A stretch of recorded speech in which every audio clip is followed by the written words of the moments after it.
అరుణాచలేశ్వరుడి సాక్షిగా అరుణాచలంలో దారుణం చోటు చేసుకుంది. పవిత్ర పుణ్యక్షేత్రంలో అపచారం జరిగింది. గిరి ప్రదక్షిణ చేస్తున్న ఓ యువతిని గిరి ప్రదక్షిణ చేసి ఇంటికి వెళ్తున్న మరో వివాహితపై దుండగులు దాడి చేశారు. అనంతరం అడవి ప్రాంతంలోకి లాక్కెళ్లి సామూహిక అత్యాచారానికి పాల్పడ్డారు. ప్రస్తుతం ఈ ఘటన సంచలనంగా మారింది. అయితే ఈ కేసులో ఇప్పటికే 8 మందిని అదుపులోకి తీసుకున్న పోలీసులు మరో 3 నిందితుల కోసం గాలిస్తున్నారు. ప్రస్తుతం ఈ వ్యవహారం హాట్ టాపిక్ గా మారింది. ఇక ఇదే అంశానికి సంబంధించి మరింత సమాచారం మా బ్యూరో చీఫ్ విజయ్ అందిస్తారు. విజయ్ చెప్పండి, ఈ అరుణాచల పుణ్యక్షేత్రానికి కొన్ని వేల మంది వస్తూ ఉంటారు. అలాగే గిరి ప్రదక్షిణ అనేది ఒక 100 మంది చేస్తూ ఉంటారు. అలాంటి ప్లేస్ లో ఇలాంటి ఘటన జరగడం దారుణం. దీనికి ఘటనకు సంబంధించి పోలీసులు ఏం చెప్తున్నారు, అక్కడ స్థానికులు ఏం చెప్తున్నారు? ఎస్ దీపిక, అరుణాచలం అనగానే ప్రతి ఒక్కరు కూడా హైందవులు ఎవరైతే ఉన్నారో హిందూ ధర్మాన్ని పాటించే ప్రతి ఒక్కరు కూడా ముఖ్యంగా శివుణ్ణి పూజించేటువంటి ప్రతి ఒక్కరూ ఆరాధించే వాళ్ళందరూ కూడా జీవితంలో ఒక్కసారైనా కూడా తిరువన్నామలై అంటే తమిళనాడులో ఆ ప్రాంతాన్ని తిరువన్నామలైగా పిలుస్తారు. గతంలో ఆ ప్రాంతానికి పేరు అరుణాచలం. మన తెలుగు రాష్ట్రాల్లో ఇప్పటికీ కూడా ఆ ప్రాంతాన్ని అరుణాచలం అంటారు. అరుణాచలంలో కొలువై ఉన్నటువంటి ఆ దేవదేవుడు ఈశ్వరుణ్ణి ఒక్కసారి దర్శించుకొని అంతకంటే కూడా ముఖ్యంగా అక్కడ ఉన్నటువంటి ఆ గిరి ప్రదక్షిణ తిరువన్నామలైలో అరుణాచలంలో ఉన్నటువంటి ఆ చిన్న కొండని ఒకసారి ప్రదక్షిణ చేస్తే జీవితంలో ముక్తి మార్గం పొందుతారు. ఒక్కసారైనా సరే ఒకసారి గిరి ప్రదక్షిణ చేస్తే వారి జీవితం వారి జన్మ ధన్యమవుతుంది అనేది పురాణాల్లో ఉంది. అందుకు తగ్గట్టుగా రీసెంట్గా కూడా ప్రవచనకర్తలందరూ కూడా ఇదే విషయాన్ని పదే పదే చెప్తున్నటువంటి పరిస్థితి. దాంతో తెలుగు రాష్ట్రాల్లో ఉన్నటువంటి చాలామంది పెద్ద ఎత్తున అరుణాచలంకు వెళ్తుంటారు. శివుణ్ణి ఆరాధించి పూజించేటువంటి శివభక్తులు ఖచ్చితంగా అరుణాచలంలో ఏడాదిలో 1-2 సార్లన్నా కూడా దర్శించుకుంటారు. అలాగే పౌర్ణమి రోజున ఈ గిరి ప్రదక్షిణ చేస్తే ఖచ్చితంగా పుణ్యం ఉంటుంది, వారి జన్మ ధన్యమవుతుందని అందరూ కూడా భక్తులు భావిస్తుంటారు. కానీ ఇప్పుడు అదే అరుణాచలం ఇప్పుడు ఒక క్రైమ్కి కేర్ ఆఫ్ అడ్రస్గా మారిపోయింది. ముఖ్యంగా ఈ గిరి ప్రదక్షిణ దాదాపు 14 కిలోమీటర్ల దూరంలో ఉంటుంది. ఈ 14 కిలోమీటర్లు అందరూ కూడా కాలినడకన ద్వారా ఎవరు కూడా చెప్పులు లేకుండా చాలామంది భక్తులు అక్కడ కాలినడకన ద్వారా ప్రదక్షిణ చేస్తుంటారు. అందులో తెలుగు రాష్ట్రాలకు సంబంధించిన వాళ్ళే ఎక్కువగా ఉంటారు. అయితే రీసెంట్గా జరిగినటువంటి ఇన్సిడెంట్స్ మనం ఒకసారి చూస్తే అక్కడ గ్యాంగ్ రేప్స్ అంటే సామూహిక అత్యాచారం ముఖ్యంగా అక్కడ ఉన్నటువంటి భక్తుల మీదే జరగడం, 1 కాదు 2 కాదు 2 రోజుల వ్యవధిలోనే 2 ఇన్సిడెంట్స్ జరగడం అనేది చూస్తే నిజంగా అక్కడ జరుగుతున్నటువంటి పరిణామాలు అక్కడ జరుగుతున్నటువంటి ఈ సంఘటనలు భక్తులందరినీ కూడా కలవరపెడుతున్నాయనే చెప్పాలి. ముఖ్యంగా ఇప్పుడు సీఎం విజయ్ ఆయన ప్రస్తుతం అధికారంలో ఉన్నారు. విజయ్ క్యాబినెట్లో ఉన్నటువంటి దేవాదాయ శాఖ మంత్రి రమేష్ కూడా చాలా సీరియస్గా వ్యవహరిస్తున్నారు. ఇటీవల తిరుచిలో జరిగినటువంటి దేవాలయంలో అక్కడ ఉన్నటువంటి కొంతమంది అధికారులు భక్తుల్ని ఇబ్బంది పెడుతూ వాళ్ళ దగ్గర నుంచి లంచాలు తీసుకుంటూ అనేక రకాల ఇబ్బందులు పెడుతున్నటువంటి ఇన్సిడెంట్స్ ఆయన దృష్టికి వస్తే నేరుగా ఆయనే అక్కడికి మారువేషంలో వెళ్ళి అక్కడ అధికారుల మీద సీరియస్ అయ్యి అక్కడ సస్పెండ్ చేసినటువంటి విషయం తెలిసింది. అంటే ఒక చిన్న ఇన్సిడెంట్ జరిగినా కూడా ఇప్పుడు తమిళనాడులో ఉన్న విజయ్ ప్రభుత్వం చాలా సీరియస్గా తీసుకుంటుంది. ముఖ్యంగా ఇప్పుడు విజయ్ గెలవడానికి కూడా తెలుగువారు చాలా కీలకంగా మారారు. తెలుగువారు ఉన్నటువంటి చెన్నై మహానగరంలో ఉన్న తిరువళ్ళూరు సంబంధించిన జిల్లా కావచ్చు, అలాగే చెన్నై జిల్లా కావచ్చు, చెన్నై సిటీ కావచ్చు, ఈ ప్రాంతంలో చాలామంది తెలుగు వాళ్ళు ఉంటారు. ఈ తెలుగు వాళ్ళందరూ కూడా విజయ్ మీద ఉన్నటువంటి అభిమానంతో అందరూ కూడా విజయ్ను నమ్మి ఆ స్థాయిలో ఓట్లు వేయడం వల్లే విజయ్ గెలుపులో కూడా తెలుగువారు చాలా కీలకంగా మారినది మనం చెప్పుకోవచ్చు. అలాగే ఇప్పుడు విజయ్ క్యాబినెట్లో ఉన్నటువంటి ఒక మహిళా మంత్రి కూడా గతంలో ఇక్కడ మన తెలుగు రాష్ట్రాల్లో కూడా ఆమె పనిచేశారు కాబట్టి ఆమె కూడా తెలుగు రాష్ట్రాలకు సంబంధించినటువంటి ఆ ప్రాంతం మీద అటాచ్మెంట్ ఉంది కాబట్టి సో ఇప్పుడు విజయ్ తెలుగు రాష్ట్రాలకు కీలకంగా మారినటువంటి తమిళనాడు ప్రాంతంలో ఉన్న అరుణాచలం మీద ఫోకస్ పెట్టాల్సినటువంటి అవసరం ఉంది అనేటువంటి డిమాండ్స్ పెరుగుతున్నాయి. ఎందుకంటే ఇప్పుడు ఇన్సిడెంట్స్ చూస్తే భక్తులు అక్కడ ఒక వివాహిత గిరి ప్రదక్షిణ చేసి ఆ మార్గ మధ్యలో ఉన్నటువంటి సమయంలో మధ్యలో ఒక స్నేహితుడితో మాట్లాడుతున్నటువంటి సమయంలో ఒక గ్యాంగ్ అటాక్ చేయడం, ఆ గ్యాంగ్లో దాదాపు 8 నుంచి 9 మంది ఉండడం, అటాక్ చేసి వాళ్ళని కిడ్నాప్ చేసి దగ్గరలో ఉన్నటువంటి అటవీ ప్రాంతానికి తీసుకెళ్ళి అక్కడ సామూహికంగా అత్యాచారం చేయడమే కాకుండా వాళ్ళని పూర్తిగా బట్టలు విప్పేసి ఆ తర్వాత వీడియో షూట్ చేసి ఆ వీడియోని వాళ్ళ దగ్గరే జాగ్రత్తగా ఉంచుకొని మరుసటి రోజు అంటే వాళ్ళని అక్కడికి వదిలిపెట్టేయడమే కాకుండా మరుసటి రోజు ఆ మహిళకు సంబంధించినటువంటి మొబైల్కు ఆ వీడియోని పంపించి మీరు మాకు డబ్బులు ఇవ్వకపోతే మిమ్మల్ని వివస్త్రను చేసి తీసినటువంటి ఈ ఫుటేజ్ దృశ్యాలన్నింటినీ కూడా సోషల్ మీడియాలో పెడతాము అనేటువంటి ఒక బెదిరింపు చేయడంతో ₹1,00,000 ఇవ్వకపోతే ఇంటర్నెట్లో ఈ వీడియోస్ని పెడతామని చెప్పడంతో చేసేది ఏమి లేక కొంత మొత్తాన్ని అయితే వాళ్ళకి అకౌంట్లో ఫోన్పే ద్వారా అమౌంట్ను ట్రాన్స్ఫర్ చేయడం జరిగింది. ఇలా చేస్తూ ఉంటే ఇంకా కూడా బ్లాక్మెయిల్ చేస్తారనేటువంటి ఉద్దేశంతో ఆ మహిళ నేరుగా పోలీసులకు ఫిర్యాదు చేసినటువంటి పరిస్థితి. సో పోలీసులు రంగంలోకి దిగారు. రంగంలోకి దిగిన తర్వాత ఒక 7 మంది వరకు కూడా అరెస్ట్ చేసినట్టుగా తెలుస్తుంది. ఆ ఘటన జరిగినటువంటి మరుసటి రోజే ఈ ఇన్సిడెంట్ జరిగింది మే 30వ తారీఖు. మళ్ళీ మే 31వ తారీఖున సేమ్ అదే అరుణాచలంలో అదే గిరి ప్రదక్షిణకు దగ్గరగా ఉన్నటువంటి ప్రాంతంలోనే మరొక 2 మహిళలు గిరి ప్రదక్షిణను పూర్తి చేసి అక్కడ అలసిపోయిన తర్వాత కాస్త విశ్రాంతి తీసుకోవాలి, అలాగే వారికి సంబంధించినటువంటి భక్తులు ఎవరైతే వాళ్ళ బంధువులు ఉన్నారో వాళ్లకు కాల్ చేసి అల్పాహారం తీసుకురండి అని కాల్ చేసి మాట్లాడడం కోసం అక్కడ మార్గ మధ్యలో ఆగినటువంటి పరిస్థితి.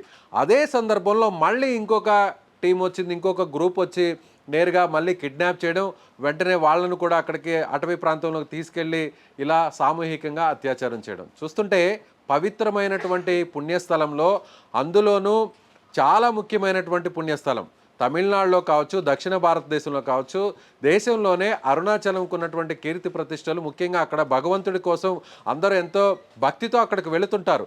వేల మంది ప్రతిరోజు గిరి ప్రదక్షిణను 10,000 నుంచి 30,000 మంది వరకు కూడా చేస్తుంటారు. ముఖ్యంగా శని ఆదివారాల సమయంలో రాత్రి సమయంలోనే ఎక్కువగా గిరి ప్రదక్షిణ చేస్తారు. ఎందుకంటే అదంతా కూడా ఆ మార్గం అంతా కూడా తార్ రోడ్డు ఉంటుంది. నేను కూడా ఇప్పటివరకు ఒక 5-6 సార్లు వెళ్ళి గిరి ప్రదక్షిణ చేశాను. మొత్తం తార్ రోడ్డు ఉంటుంది. ఆ మార్గం అంతా కూడా ఎక్కడో కొండల మధ్యలోనో లేదంటే అటవీ ప్రాంతంలో ఉండదు దీపిక. అది మామూలుగా ఒక సిటీ మధ్యలో ఎలా ఉంటుందో ఆ విధంగా ఆ మార్గం ఉంటుంది. కేవలం కొంత ప్రాంతంలో మాత్రమే, ఒక 2-3 కిలోమీటర్లు మాత్రమే నిర్మానుష్యంగా ఉంటుంది. మిగిలిన ప్రాంతం అంతా కూడా తిరువన్నామలై సిటీ మధ్యలోనే ఉంటుంది. అలాంటి ప్లేస్లోనే ఈ విధంగా సామూహిక అత్యాచారాలు చేస్తున్నారంటే నిజంగా అక్కడ భద్రత ఏ పార్టీలో ఉంది? ముఖ్యంగా అక్కడికి వస్తున్నటువంటి భక్తుల మీదే ఇలాంటి సామూహిక అత్యాచారాలు జరగడం అంటే సెక్యూరిటీ మీద దృష్టి పెట్టాలి, ప్రధానంగా ప్రభుత్వం పట్టించుకోవాలి, దేవాదాయ శాఖ మంత్రి రంగంలోకి దిగాలి. ముఖ్యంగా విజయ్ దీని మీద చాలా సీరియస్గా తీసుకోవాలి అనేటువంటి డిమాండ్స్ అయితే పెరుగుతున్నాయి. అదేవిధంగా అక్కడ ఇన్సిడెంట్ జరిగిన వెంటనే మన తెలుగు రాష్ట్రాల్లో ఉన్నటువంటి భక్తులందరూ కూడా భయపడేటువంటి పరిస్థితి. ఎందుకంటే చాలామంది మహిళలు కుటుంబాలతో సహా లేదంటే ఒంటరిగా చాలామంది యువకులు అందరూ కూడా ఇలా నైట్ టైం అంటే సాయంత్రం 6 గంటల నుంచి ఉదయం 6 గంటల వరకు ఏ సమయం అంటే వాళ్ళకు కుదిరినటువంటి సమయంలో ఒంటరిగా లేదంటే గ్రూప్స్గా ఇలా అక్కడ ఓపెన్గానే గిరి ప్రదక్షిణ చేస్తుంటారు. ఇలాంటి వాళ్ళ మీద ఈ విధంగా జరగడం అనేది, ఇలాంటి అఘాయిత్యాలు జరగడం అనేది ఎవరు కూడా భరించలేనటువంటి పరిస్థితి, ఎవరు తట్టుకోలేనటువంటి పరిస్థితి. సో అందులోనూ పవిత్రమైనటువంటి పుణ్యస్థలంలోనే ఇలాంటివి జరగడం అనేది నిజంగా ఇది ఒక అందరినీ భయపట్టేటువంటి ఒక ఇన్సిడెంట్గా చెప్పుకోవచ్చు దీపిక. విజయ్, గతంలో కూడా చూసుకుంటే తెలుగు వ్యక్తులపై దాడులు జరిగాయి, తాజాగా కూడా జరుగుతూనే ఉన్నాయి. వీటిని ప్రభుత్వం ఎలాంటి చర్యలు తీసుకోవాలి? అసలు అక్కడ భద్రతా ఏర్పాట్ల లోపం ఏంటి? సరిగ్గా కొన్ని నెలల కిందట, ఒక 4-5 నెలల కిందట ఇదే ఇన్సిడెంట్ మన తెలుగు రాష్ట్రానికి సంబంధించి యాదాద్రి నుంచి ఒక భక్తుడు, ఒక యువకుడు వెళ్ళి అతను అక్కడ గిరి ప్రదక్షిణ చేస్తున్నాడు.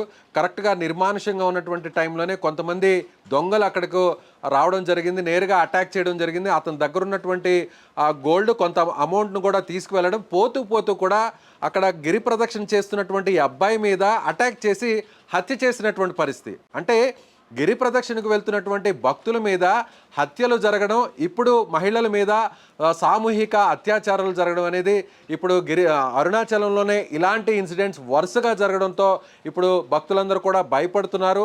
ముఖ్యంగా అక్కడికి వెళ్ళేటువంటి భక్తులందరిలో కూడా దాదాపు 70% మంది మన తెలుగువారే ఉంటారు. మన తెలుగు రాష్ట్రాల నుంచి వెళ్తున్నటువంటి భక్తులను బేస్ చేసుకొని అక్కడ చాలా హోటల్స్ ఏర్పడ్డాయి, చాలా రెస్టారెంట్లు ఏర్పడ్డాయి.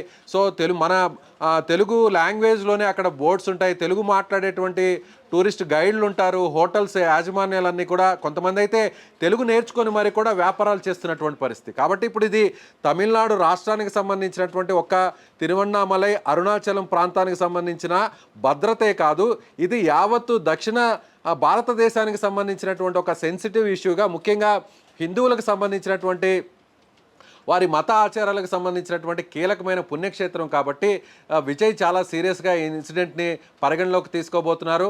ఇప్పటికే తమిళనాడుకు సంబంధించినటువంటి దేవాదాయ శాఖ మంత్రి రమేష్ కూడా సీరియస్గా రియాక్ట్ అయ్యారు. గతంలో లాగా తమ ప్రభుత్వం ఉండదు, ముఖ్యంగా అన్ని మతాలకు కూడా తాము అత్యంత ప్రయారిటీ ఇస్తామనేటువంటి విషయాన్ని కూడా చెప్పారు.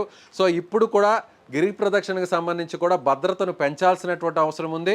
పోలీసులు ఉంటారు, పోలీసులు అక్కడక్కడే ఉంటారు తప్ప 14 కిలోమీటర్లు ఎక్కడ కూడా చెక్ పోస్టులు ఒక 4-5 చోట్ల మాత్రమే ఉంటాయి. కానీ అక్కడ పోలీసులు ఎవరు కూడా కనిపించరు. ఎందుకంటే ఇక్కడ నిర్లక్ష్యం కూడా ఒక విషయం ఉందనేది, ఒక ప్రధానమైన రీజన్ ఉందనేది కూడా చెప్పాలి దీపిక. ఎందుకంటే వచ్చే భక్తులందరూ కూడా 70 నుంచి 60% మంది కూడా ముఖ్యంగా గిరి ప్రదక్షిణ రాత్రి సమయంలో చేసే భక్తులందరూ కూడా తెలుగువారే కావడంతో అక్కడ ఉన్నటువంటి ప్రభుత్వాలు అధికారులు కూడా సో మన ప్రాంతానికి సంబంధించిన భక్తుల ఇక్కడికి రావట్లేదు, ఎక్కువ సంఖ్యలో రావట్లేదు, వచ్చినా కూడా గిరి ప్రదక్షిణ చేయట్లేదు. కాబట్టి వచ్చే భక్తులందరూ కూడా బయట రాష్ట్రాల నుంచి వస్తున్నటువంటి భక్తులే కాబట్టి పెద్దగా మనం ఇక్కడ కాన్సన్ట్రేట్ చేయాల్సినటువంటి అవసరం లేదు, ఫోకస్ చేయాల్సినటువంటి అవసరం లేదు అనేటువంటి ఒక నిర్లక్ష్యమైనటువంటి భావన కూడా అక్కడ స్థానికంగా ఉన్న ప్రభుత్వాలు అధికారుల మీద కూడా పోలీసుల మీద కూడా ఉందనేటువంటి విషయాన్ని మనం చెప్పాలి. కాబట్టి విజయ్ ఇప్పుడు తెలుగు ఓట్లతో కూడా గెలిచాడు. విజయ్ ఇప్పుడు ప్రభుత్వంలో ఉండడంలో కూడా విజయ్ అభిమానులు చాలామంది తెలుగువారు ఉన్నారు. అలాగే ఇక్కడి నుంచి వెళ్తున్నటువంటి భక్తులు కూడా ఇప్పుడు భయపడేటువంటి పరిస్థితి ఉంది. కాబట్టి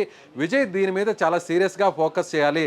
లేదంటే అరుణాచలంకు సంబంధించినటువంటి ఆ పుణ్యక్షేత్రానికి, ఆ ప్రతిష్టకు, కీర్తి ప్రతిష్టకు భక్తిభావం కూడా దెబ్బతినేటువంటి అవకాశం ఉంది.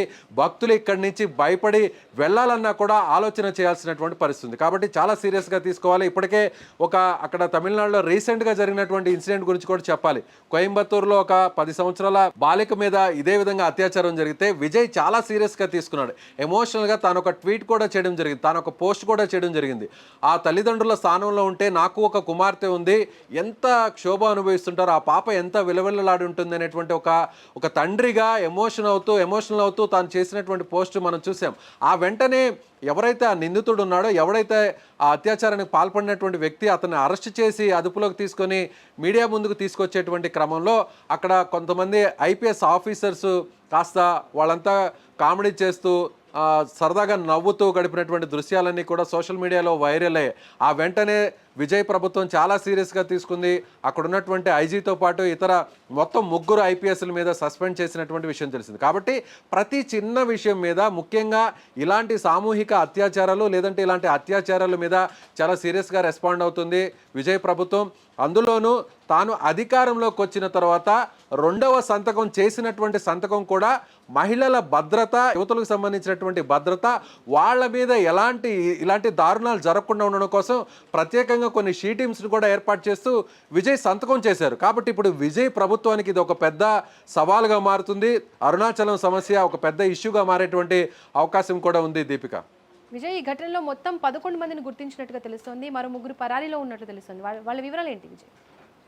11 మంది ఇప్పటికే గుర్తించారు. ఈ 11 మందిలో 8 మందిని అరెస్ట్ చేశారు. వాళ్ళని అదుపులోకి తీసుకొని కేవలం ఈ ఒక్క గ్రూపేనా, ఈ గ్రూప్తో పాటు వీళ్ళతో పాటు వేరే నెట్వర్క్ కూడా ఉందే? అంటే అంత ధైర్యంగా భక్తుల మీద అటాక్ చేయడం, వాళ్ళని కిడ్నాప్ చేయడం, గిరి ప్రదక్షిణ చేసేటువంటి భక్తుల మీద కిడ్నాప్ చేసి అటవీ ప్రాంతంలోకి తీసుకెళ్లడం, సామూహికంగా అత్యాచారం చేయడం, అత్యాచారం చేసిన తర్వాత వాళ్ళకి పూర్తిగా వివస్త్రలు చేసి వాళ్ళని ఆ విధంగా నగ్నంగా ఉన్నటువంటి ఆ దృశ్యాలని వీడియోలో మొబైల్లో షూట్ చేసి మళ్ళీ తిరిగి వాళ్ళకి పంపించి డబ్బులు డిమాండ్ చేసే స్థాయికి తెగబడ్డారంటే అక్కడ భద్రత ఏ స్థాయిలో ఉందో అనేది కూడా మనం అర్థం చేసుకోవచ్చు. కాబట్టి విజయ్ ప్రభుత్వం సీరియస్గా తీసుకుంటుంది. అవసరమైతే అలాంటి వ్యక్తుల్ని గుర్తించి ఎన్కౌంటర్ కూడా చేయాల్సినటువంటి అవసరం ఉంది అనేటువంటి ఒక డిమాండ్ అయితే రేజ్ అవుతుంది.